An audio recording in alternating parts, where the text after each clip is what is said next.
আমাদের পিতা হচ্ছেন আদম আলাইহিস সালাম, যিনি বানর ছিলেন না, মানুষ ছিলেন। এক। আর দুই নাম্বার, আমরা এই দুনিয়াতে বিবর্তনবাদের মধ্য দিয়ে আসি নাই, সরাসরি জান্নাত থেকে আসছি। আল্লাহ পাক আদম আলাইহিস সালামকে জান্নাত থেকে দুনিয়াতে পাঠিয়েছে, জান্নাত থেকে সরাসরি দুনিয়াতে পাঠিয়েছে। বরং কোরআন এর উল্টা কথা বলেছে। কি কথা? কোরআন সূরা বাকারায় বলছে একটা জাতি ছিল, তার নাম বনু ইসরাইল। কি নাম? এই বনু ইসরাইলের মধ্যে একটা দলকে আল্লাহ পাক বলেছিলেন শনিবারের দিনে মাছ ধরবে না। কি বলেছেন? শনিবারে, এই যে সাগর আছে আপনাদের মনে করেন, এই শনিবারে মাছ ধরবে না। তো বনু ইসরাইল বেশি চালাক, অতি চালাক, যারা ওই যে প্যালেস্টাইন দখল করে বসে আছে, ওরা দাবি করে আর কি, আসলে এরা সত্যিকারের বনু ইসরাইল নয়, এরা ইউরোপিয়ান জিউস, এরা কিন্তু সত্যিকারের বনু ইসরাইল নয়। এখন এরা অতি চালাক, মাছ ধরে নাই, কিন্তু মাছ ধরার বাদ দিয়ে রাখছে। মাছ আসে, বাদ দিয়ে রাখি, পরে ধরব। এই পাপের কারণে, এই সীমা লঙ্ঘন করার কারণে সূরা বাকারা এবং সূরা আরাফে আল্লাহ পাক বলেছেন ওই মানুষগুলোকে আল্লাহ পাক বানর বানিয়ে দিয়েছে। তাহলে মানুষ থেকে বানর হয়েছে এই দলিল কোরআনে আছে, পড়ে দেখেন। মানুষ থেকে যে বানর হয়েছে এই দলিল কোরআনে আছে, সূরা বাকারায় আছে, সূরা আরাফের মধ্যেও আছে। শনিবারের সীমা লঙ্ঘন করার কারণে এই অপরাধ, এই পরিণতি আল্লাহ পাক কিছু মানুষকে দিয়েছে। তারা এখনও জীবিত আছে কিনা আমরা জানি না, ওদেরকে আল্লাহ পাক মেরে ফেলেছেন না বেঁচে আছে আমরা এগুলো জানি না, কারণ কোরআন এগুলো নিয়ে কথা বলে নাই। এতটুকু কোরআন বলেছে। তবে এখনও কিন্তু বহু বাইরের মানুষ আকৃতির প্রাণীকে আল্লাহ পাক ভেতর থেকে বানর বানিয়ে দিচ্ছেন না। এটা নিয়ে একটা কথা বলতে চাই, সেটা হলো কিয়ামতের আগে আগে আরও কিছু মানুষকে আল্লাহ পাক কিন্তু শূকর এবং বানরে পরিণত করবে। এই হাদিসটা কি জানেন? হাদিসটা শুনে রাখেন, এটা আখিরুজ জামান বা কিয়ামতের আলামত সংক্রান্ত হাদিসগুলোর মধ্যে পাবেন। আল্লাহর রাসূল সাল্লাল্লাহু আলাইহি ওয়াসাল্লাম বলেছেন কিয়ামতের আগে আগে আমার উম্মতের মধ্যে, ভালো করে শোনেন, কিয়ামতের আগে আগে আমার উম্মতের মধ্যে একদল মানুষ বের হবে যারা মদ পানকে হালাল মনে করবে। কাকে? মদ পান করাকে হালাল মনে করবে। যারা বাদ্যযন্ত্র, গায়িকা, নায়িকা এগুলো নিয়ে নর্তকী নাচাবে রাতের বেলা, এগুলোকে হালাল মনে করবে। যারা অশ্লীলতা, বেহায়াপনাকে জায়েজ করে নিবে। ঠিক আছে, এরকম কয়েকটা পাপের কথা বলে নবীজি বলছেন একদিন সকালবেলা আল্লাহ পাক তাদেরকে ঘৃণিত বানরে পরিণত করবে। এটা হবে সামনে, কখন কিভাবে হবে আল্লাহ ভালো জানে। এবার আমি কনসেপ্টে চলে আসি। এই যে পৃথিবীতে নেমে আসলাম, তাহলে আমরা কোত্থেকে আসছি ভাই? আমরা কি পৃথিবীর অধিবাসী ছিলাম? আমরা জান্নাতে ছিলাম, ওখান থেকে আল্লাহ পাক পাঠিয়েছে। এবার পৃথিবীতে এসে আদম আলাইহিস সালামের যুগে খুব একটা দুর্ঘটনা ঘটে নাই, একটা ঘটেছে। কয়টা? একটা। ভাই হাবিলের কুরবানি কবুল হয়, কাবিলের অন্তর্দাহ হয়, জ্বালা হয়। কেন হাবিলেরটা কবুল হবে, কাবিলের কেন হচ্ছে না? এই হিংসার বশবর্তী হয়ে কাবিল হাবিলকে হত্যা করে ফেলে। হত্যা করে লাশটা দাফন করার পদ্ধতিও তার জানা ছিল না। আল্লাহ কাককে পাঠালেন, কাককে দেখে সে শিখল। প্রথম দুর্ঘটনা হচ্ছে হাবিল কাবিলের দুর্ঘটনা। বলে রাখি, আজকেও নিজের ভাইয়ের বেশে বহু কাবিল মুসলিম সমাজের মধ্যে ঘুরে বেড়ায়। নিজের ভাইয়ের লেবাসে, পোশাকে, সুরতেই বহু কাবিল এখনও কিন্তু মুসলিম সমাজে ঘুরে বেড়ায়। তো আমরা কাবিলদেরকে কাবিলের পরিণতি সম্পর্কে সচেতন করতে চাই। হাবিল বলেছিল তুমি যদি আমাকে মারতে আসো, আমি তোমাকে মারার জন্য হাত বাড়াবো না। হাবিল জান্নাতে যাবে আর কাবিল জাহান্নামে যাবে। কেন কাবিল জাহান্নামে যাবে? নবীজি বলেছেন পৃথিবীর প্রথম হত্যাকাণ্ড সংগঠিত করেছে কাবিল। এ কারণে পৃথিবীতে যত খুন হবে সমস্ত খুনের পাপের একটা অংশ কাবিলের আমল নামায় যোগ করা হবে। বলে নাউজুবিল্লাহ। একটা কথা মনে রাখবেন, সদকায়ে জারিয়া যেমন আছে, গুনাহে জারিয়াও আছে। একটা মদের দোকান দিয়েছেন, যত মানুষ মদ খাচ্ছে সমস্ত গুনার একটা অংশ আপনার কাঁধে আসছে। সিনেমা হল করেছেন, মানুষ সারাদিন নেকড়া ছবি দেখে, নগ্ন ছবি দেখে, যত মানুষ এখানে পাপ করবে সমস্ত পাপের একটা অংশ আপনার কাঁধে যাবে। আবার একটা মাদ্রাসা করেছেন, যত মানুষ এখানে দ্বীনি ইলম শিখবে এই নেকির একটা অংশ আপনি পাবেন ইনশাআল্লাহ। মরে গেলেও কবরে পাবেন ইনশাআল্লাহ। আল্লাহ পাক আমাদের সবাইকে সদকায়ে জারিয়া করার তৌফিক দেন, গুনাহে জারিয়া থেকে বাঁচিয়ে রাখুন। খুব খেয়াল রাখবেন, আল্লাহ পাক আমাদের হেফাজত করুন বলি আমি। এবার ওই যুগ শেষ, নূহ আলাইহিস সালামের যুগ। এই যুগে আল্লাহর একই সুন্নত। নূহ আলাইহিস সালাম 950 বছর দাওয়াত দিলেন, 40টা বা 80টা পরিবার ইসলাম কবুল করেছে, বাকিরা করেন। যারা করে নাই আল্লাহ পাক তাদেরকে ডুবিয়ে মারলেন, যারা করেছে আল্লাহ পাক উদ্ধার করলেন। সোজা কথা। আজকে সারা পৃথিবীতে যত মানুষ আমরা বেঁচে আছি না, আমরা কোনো না কোনোভাবে ওই 80 পরিবারের সদস্য। আমরা ভাই ভাই বা আমরা ওই ফ্যামিলি। 80 ফ্যামিলির অন্তর্ভুক্ত। কীরকম করে? নূহ আলাইহিস সালামের 4 সন্তান ছিল। কয় সন্তান? এক সন্তানের নাম হচ্ছে হাম। কি নাম? হাম। হাম ছিল একটু কালো বর্ণের। হামকে দিয়ে আফ্রিকার কন্টিনেন্টে যত মানুষ দেখছেন ব্ল্যাক স্কিনের, কালো স্কিন, এরা সবাই হামের বংশধর। মজা না বিষয়টা? মানুষের অস্তিত্ব পৃথিবীতে, ইতিহাস, এগুলো খুব ইন্টারেস্টিং টপিক। ইতিহাস পড়তে থাকলে আপনি ডুবে যাবেন। কত কি যে বিশ্বে হয়েছে আর কত কিছু হবে সামনে, সুবহানাল্লাহ। তখন আপনার অস্তিত্ব জানান দিবে যে আমি কত ক্ষুদ্র, মহাবিশ্ব কত বড়, আল্লাহ কত বড়, কত সময় চলে গেছে আর আমি এই সময় কি করছি। এক ভাইয়ের নাম শাম। এই শামকে কেন্দ্র করে এই আরবের যে মানুষগুলো আছে, আরব, অ্যারাবিয়ান, এরা শামের বংশধর। আরেক ভাইয়ের নাম ইয়াফাস। কি নাম? ইয়াফাস। ইয়াফাসের বংশধর হচ্ছে পশ্চিমারা, মানে রোমক যারা, তারা। আরেক ভাইয়ের নাম ছিল কেনান। কি নাম? কেনান। ইমান নিয়ে আসে নাই, ওই যে প্লাবনে ডুবে মরে গেছে। মরে যাওয়ার পরে আদম আলাইহিস সালাম বলেছিল, আল্লাহ আমার পরিবারের অন্তর্ভুক্তকে মাফ করে দাও। আল্লাহ বলেছেন, লাইসা মিন আহলিক, সে তোমার পরিবারের কেউ না। নবীর সন্তান হয়েও, নবীর সন্তান হওয়ার পরেও ইমান না আনার কারণে সে জাহান্নামে গেছে। আর আমরা আর কি এমন মানুষ, অমুক আলেমের সন্তান, অমুক বক্তার সন্তান, হ্যাঁ, অমুক পীরের নবাবজাদা, অমুক তমুক, এইসব বড়াই করে লাভ নেই। আমল, আকীদা, ইমান যদি ঠিক না থাকে, আমাদের বংশ পরিচয় আমাদেরকে বাঁচাতে পারবে, আমাদের দেশ, জাতীয়তাবাদ, বর্ণ বাঁচাতে পারবে। যার যার কবরে তাকে তাকে যেতে হবে। নিজের আমল নিয়ে ফিকির করেন, নিজের কবর নিয়ে ফিকির করেন, অন্যের দিকে চোখ দেওয়া বন্ধ করেন, আগে নিজের কবর ফিকির করেন। আল্লাহ পাক সবাইকে তৌফিক এনায়েত করুন। বলি, যারা বুদ্ধিমান তারা নিজেকে নিয়ে ব্যস্ত থাকে, যারা অহংকারী, উদ্ধত, এরা মানুষের পিছনে পড়ে থাকে। আল্লাহ পাক আমরা সবাইকে নিজের চেহারা আয়নায় দেখার তৌফিক দান করুন। হ্যাঁ প্রিয় ভাইরা, নূহ আলাইহিস সালামের যুগ চলে গেল, 950 বছর দাওয়াত দেওয়ার পরে এই পরিণতি হয়েছে। এরপরে আসছে ইব্রাহিম আলাইহিস সালামের সময়। আল্লাহ পাক তাকে উদ্ধার করেছেন, অগ্নি পরীক্ষা থেকে বাঁচিয়েছেন, নমরুদকে আল্লাহ পাক ধ্বংস করেছেন। আল্লাহ পাক এরপরে এনেছেন আদ জাতি। আদ জাতির হুদ আলাইহিস সালাম এবং তার অনুসারীদেরকে আল্লাহ পাক বাঁচিয়েছেন, বাকিদেরকে ধ্বংস করে দিয়েছেন ঝড় দিয়ে, বায়ু প্রবাহ দিয়ে। সামুদ জাতি এসেছে, সামুদ জাতিকে আল্লাহ পাক ধ্বংস করেছেন বজ্রপাত দিয়ে, বিদ্যুৎ দিয়ে। আর সালেহ আলাইহিস সালাম এবং তার অনুসারীদেরকে বাঁচিয়ে দিয়েছে। ফেরাউনের যুগ এসেছে, আল্লাহ পাক মূসা আলাইহিস সালাম এবং বনু ইসরাইলকে বাঁচিয়েছেন, ফেরাউনকে ডুবিয়ে মেরেছেন লোহিত সাগর। ঈসা আলাইহিস সালামের যুগ আসছে, একই সুন্নত। ঈসা আলাইহিস সালামকে আল্লাহ পাক শুধু রক্ষাই করেন নাই, নিজের কাছে উঠিয়ে নিয়েছেন। সুবহানাল্লাহ। তিনি আবারও আসবেন পৃথিবীতে ইনশাআল্লাহ। যতদিন না তিনি আসছেন এবং এই পৃথিবীতে 40 বছর রাজত্ব না করছেন, কিয়ামত হবে না ইনশাআল্লাহ। যতদিন পর্যন্ত ঈসা আলাইহিস সালাম আবার ব্যাক না করছেন এবং এই জেরুজালেম থেকে সারা বিশ্বে খিলাফা কায়েম না করছেন, 40 বছর শাসন না চালাচ্ছেন, কিয়ামতও হবে না ইনশাআল্লাহ। এটা সামনে অপেক্ষা করছে। এবং নবী সাল্লাল্লাহু আলাইহি ওয়াসাল্লামের যুগে আবু জাহেল, আবু লাহাব বা সাহেবাদেরকে আল্লাহ পাক ধ্বংস করেছেন, আল্লাহর নবী এবং সাহাবীদেরকে আল্লাহ পাক সম্মানিত করেছেন। আপনি কি পুরো হিস্ট্রির মধ্যে একটা সুন্নত দেখতে পাচ্ছেন, কমন সুন্নত? কি সুন্নত? প্রত্যেক যুগে যুগে যারাই আল্লাহর ওই যে বিধান মেনে চলেছে, সমকালীন নবী রাসূলদের আনুগত্য করেছে, আল্লাহ পাকের আনুগত্য করেছে, আল্লাহ পাক তাদেরকে উদ্ধার করেছেন দুনিয়াতেও পরকালে। প্রত্যেক যুগে যুগে যারাই আল্লাহকে মানে নাই, রাসূলকে মানে নাই, আল্লাহর আসমানি কিতাবকে মানে নাই, বিরুদ্ধাচরণ করেছে, কুফরি করেছে, শিরক করেছে, আল্লাহ পাক সবাইকে ধ্বংস করে দিয়েছেন, কারো কোনো পরোয়া করে। এই সিলসিলা আজও অব্যাহত আছে, আগামীতেও থাকবে ইনশাআল্লাহ। এখন আমরা যারা এখন বেঁচে আছি, আমরা নবী সাল্লাল্লাহু আলাইহি ওয়াসাল্লামের ইন্তেকালের প্রায় 1450 বছর পরের মানুষ। আল্লাহর নবী এসেছেন এমন সমাজে, যে সমাজে শিরকের পাপ চলছে, সুদের পাপ চলছে, দুর্নীতি চলছে, আপনার কন্যা সন্তানকে জীবিত হত্যা করা হচ্ছে, আপনার মাদকদ্রব্যের সয়লাভ চলছে, মেয়েদের অধিকার দেওয়া হচ্ছে না, হ্যাঁ, গোত্রীয় হানাহানি চলছে। ওই সমাজটাকে তিনি 23 বছরের মধ্যে পাল্টে ফেললেন। কত বছর? 23 বছর। কিভাবে পাল্টালেন?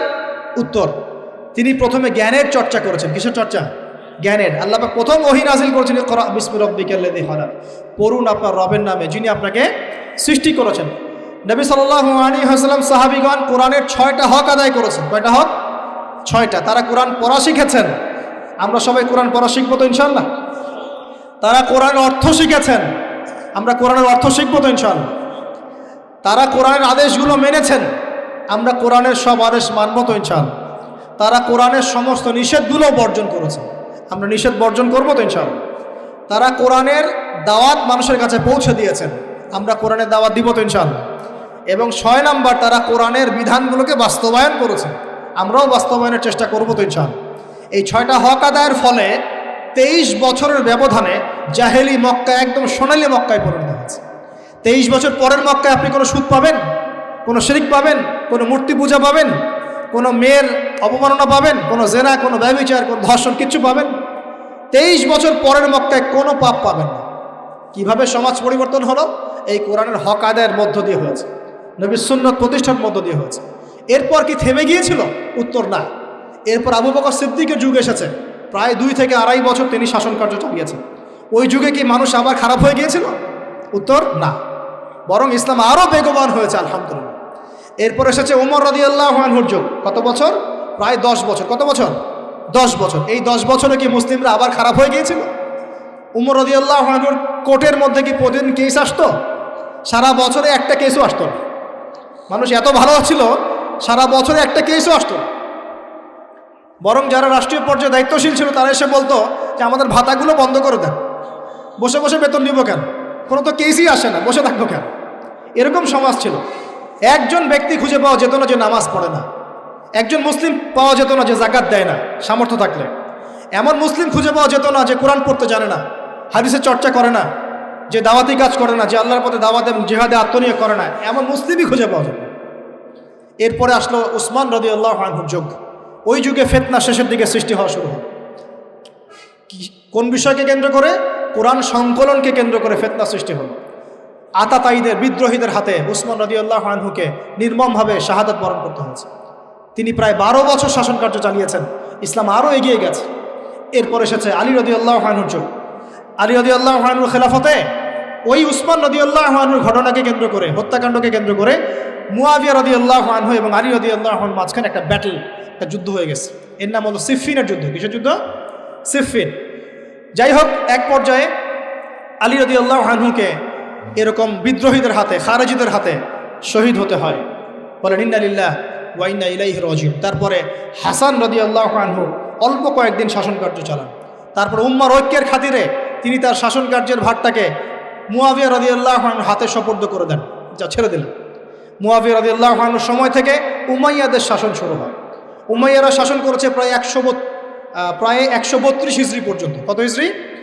132 হিজরি পর্যন্ত, প্রায় 92 ইয়ার্স, 92 বছর তারা শাসন করেছে। এ সময় ইসলাম আরও এগিয়ে গেছে, পিছিয়ে যায় নাই। ফিতনা এসেছে, দমন করা হয়েছে। মুসলিমরা বীর দর্পে বিশ্বের বুকে শাসন কার্য চালিয়েছে। এরপর এসেছে আব্বাসীয়দের খেলাফত। জাব নদীর যুদ্ধে উমাইয়াদের পরাজয়ের পরে আব্বাসীয়রা ক্ষমতায় আসে। তারাও ইসলামকে এগিয়ে নেওয়ার চেষ্টা করছিল, ইসলাম এগিয়ে যাচ্ছিল, জ্ঞান বিজ্ঞানের প্রসার হচ্ছিল। আলহামদুলিল্লাহ, ইসলাম পিছিয়ে যায় নাই, মুসলিমরা পিছিয়ে যায় নাই। সারা বিশ্বে দাপটের সাথে আমরা চলেছি। তারপর আস্তে আস্তে ওই আব্বাসীয়দের পতন শুরু হলো। কাদের হাতে? এই তাতারিদের হাতে, মঙ্গোলিয়ানদের হাতে। মাত্র 40 দিনের ব্যবধানে পুরো বাগদাদের মধ্যে প্রায় 20 থেকে 25 লক্ষ মানুষকে হত্যা করা হয়েছে। বাইতুল হিকমা ধ্বংস করে দেওয়া হয়েছে, লাইব্রেরি ধ্বংস করে দেওয়া হয়েছে, বইপত্রকে নদীতে ফেলে দেওয়া হয়েছে। তারা ছিল উগ্র জাতি। মঙ্গোলিয়ানদের নাম শোনেন নাই? হালাকু খান নাম শুনেছেন? চেঙ্গিস খান, হালাকু খান নাম শোনেন নাই? ওদের হাতে মুসলিমদের ব্যাপক দমন পীড়ন সহ্য করতে হচ্ছে। এভাবে যুগে যুগে তারপর ক্রুসেডাররা আসছে। ক্রুসেড 1টা 2টা 3টা ক্রুসেড হচ্ছে। আস্তে আস্তে উসমানীয়দের রাইজিং হয়েছে, ফাতেমি খেলাফত এসেছে, মামলুকদের শাসন এসেছে, এদিকে মোগলরা শাসন করেছে, কর্ডোভার দিকে আব্দুর রহমান তারা শাসন করেছে। মানে এক কথায় সারা বিশ্বে মুসলিম শাসন ছিল। অটোমান এম্পায়ার 1923 এই সময়ের দিকে, 1914 থেকে 1923 এই সময় পর্যন্ত অটোমান এম্পায়াররাই বিশ্বে ছিল। তারপর প্রথম বিশ্বযুদ্ধে যখন তারা রাশিয়ার পক্ষ নেয়, এরপরে ব্রিটেন যখন জয়লাভ করে, এই সময় থেকে মুসলিমদের ডমিনেটেড হওয়ার সময়টা শুরু হয়েছে। তারপরে মুসলিমরা আস্তে আস্তে রাষ্ট্র ভাগ করে ফেলেছে। প্রত্যেক রাষ্ট্র টুকরা টুকরা হয়ে গেছে, ইউনিটি নষ্ট হয়ে গেছে, রাষ্ট্রের ভিতরে বিভিন্ন ফাসাদ তৈরি করে দেওয়া হয়েছে, মুসলিমদের ঐক্য ভেঙে গেছে, ইকোনমি দুর্বল হচ্ছে। সব মিলিয়ে আজকে মুসলিমদের আজকে এই অবস্থা হচ্ছে। আমাদের এখন যুবকরা চিনে না আল্লাহকে, নামাজ পড়তে মানুষ খুঁজে পাওয়া যাচ্ছে না, যাকাত দেওয়ার মানুষ পাওয়া যায় না।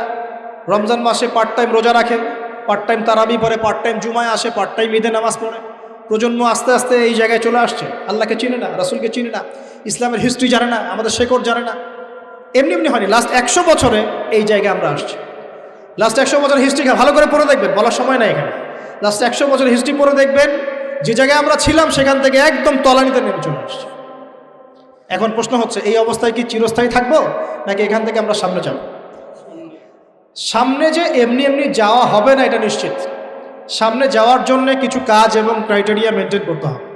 আমরা জানি এরপরে আসবে ইমামুল মাহদির শাসন, তারপরে আসবে নবী ঈসা আলাইহিস সালামের শাসন, তারপরে দাজ্জালকে মেরে ফেলা হবে। আর দাজ্জালকে মেরে ফেলার আগে দাজ্জাল তার অনুসারীদেরকে নিয়ে বিশ্ব শাসন করবে 40 বছর। 40 বছর না, 40 দিন। 40 দিন। প্রথম দিন হবে 1 বছরের সমান, দ্বিতীয় দিন হচ্ছে 1 মাস, তৃতীয় দিন 1 সপ্তাহের সমান। তারপরে দিনগুলো আমাদের দিনের মতোই। এরপর ঈসা আলাইহিস সালামের আগমনের মধ্য দিয়ে তার ধ্বংস হবে। এরপর ইয়াজুজ আর মাজুজ বের হবে। ইয়াজুজ আর মাজুজ খুব হিংস্র হবে, তাদেরকে হত্যা করার ক্ষমতা মুসলিমদের থাকবে না। মুসলিমরা তুর পাহাড়ে আশ্রয় নেবে। আল্লাহ পাকের গজবে তাদের ঘাড়ের মধ্যে একটা ভাইরাস জন্ম নেবে, এতে তারা মারা যাবে। বড় বড় নখরওয়ালা প্রাণী আল্লাহ পাঠাবেন, পাখি, এরা এসে এদেরকে উঠিয়ে উঠিয়ে কোনো জায়গায় ফেলে দিবে, মহাবিশ্বের কোনো এক জায়গায় এনে ফেলে দেবে। তারপর আল্লাহ পাক বৃষ্টি বর্ষণ করবেন, প্রচুর বৃষ্টি বর্ষিত হবে এবং বিশ্বের এই জমিনটা উর্বর হবে। তখন একটা ডালিম দেখেছেন ডালিম? একটা ডালিম একটা পরিবার খাবে। একটা ডালিমের খোসার মধ্যে একটা পরিবার আশ্রয় নিতে পারবে। এত বড় বড় ফসল হবে। 40 বছর ঈসা আলাইহিস সালাম এই বিশ্বকে শাসন করবেন ন্যায়ের ভিত্তিতে, আদালতের ভিত্তিতে। ঘাটে মহিষে 1 ঘাটে পানি খাবে, বাঘে মহিষে 1 ঘাটে পানি খাবে, কেউ কারোর উপর জুলুম করবে না। এরপর তার বিয়ে শাদী হবে, সন্তান হবে এবং তার ইন্তেকালও হবে স্বাভাবিকভাবে, এবং তাকে দাফন করা হবে নবী মুহাম্মদ সাল্লাল্লাহু আলাইহি ওয়াসাল্লামের কবরের পাশে, রওজার পাশে। এরপরে মানুষ আবার খারাপ হওয়া শুরু করবে। এতটা খারাপ হবে যে মানুষ রাস্তার মোড়ে মোড়ে জেনা ব্যভিচারে লিপ্ত হবে, না কুকুর শেয়ালের মতো। এই অবস্থায় পশ্চিম দিক থেকে সূর্য উঠবে এবং ব্যবসায়ী ব্যবসা করতে বসেছে, কাপড় খুলেছে, এই কাপড় গুটিয়ে নেওয়ার আগে কিয়ামত হয়ে যাবে। একজন ব্যক্তি পানির বোতল খুলেছে, পানি মুখে দেওয়ার আগেই কিয়ামত হয়ে যাবে। একজন ব্যক্তি বাসা থেকে বের হয়েছে, বাসায় ফেরত যাওয়ার আগে কিয়ামত হয়ে যাবে। উটকে পানি পান করানোর আগে কিয়ামত হয়ে যাবে। ওই সময় তওবার দরজা বন্ধ হয়ে যাবে। এই ইসরাফিল আলাইহিস সালাম সিংহায় ফুঁক দিয়ে দিবেন, মহাবিশ্ব ধ্বংস হয়ে যাবে। আল্লাহ পাক দ্বিতীয় ফুৎকারের মধ্য দিয়ে আবার সবাইকে উঠাবেন এবং এই দুনিয়ার জীবনে আমরা যে কাজগুলো করেছি এর হিসাব আমাদেরকে দিতে হবে। সেদিন যদি আমরা আল্লাহর কাছে প্রত্যেকটা কাজের হিসাব দিতে পারি, কোরআন সুন্নাহর উপর থাকতে পারি, আল্লাহর বিধিবিধান মেনে চলতে পারি, এই কারাগারের জীবনে আল্লাহর বিধান মেনে চলতে পারি, ইনশাআল্লাহ যেই জান্নাত থেকে আসছি আবার সেখানে ফিরে যাবো। আর যদি ওই দিন আমরা হিসাব দিতে ব্যর্থ হই, আল্লাহ না করুক, তাহলে ওই ইবলিসের সাথে, তার অনুসারীদের সাথে আমাদের সবাইকে জাহান্নামে থাকতে হবে বলে না। এভাবে হিস্ট্রি শুরু হয়েছে, হিস্ট্রি শেষ হবে। এই দুনিয়া চিরস্থায়ী হবে না, আর আমাদের অবস্থা এমন থাকবে না। এখন শেষ কথা হচ্ছে, এই অবস্থা থেকে উত্তরণের জন্যে আমাদের কি করণীয় আছে? উত্তর, আমাদের প্রথম দরকার জ্ঞান চর্চা। কি দরকার ভাই? জ্ঞান চর্চা। প্রচুর জ্ঞান চর্চা প্রয়োজন, জ্ঞান নাই কিছুই করতে পারবে না। দ্বিতীয় কাজ হলো আমাদের সবার দরকার জানা অনুযায়ী আমল করা। জানা অনুযায়ী আমল করা, যে যত বেশি জানি আমল করার চেষ্টা করি, আল্লাহ পাক তৌফিক দান করুন। এরপর দরকার আদর্শ পরিবার গড়ে তোলা। পারিবারিক আদর্শ সুন্দর হলে পরে সমাজটা সুন্দর হবে ইনশাআল্লাহ। আল্লাহ পাক আমাদের সবাইকে আদর্শ পরিবার গড়ার তৌফিক দান।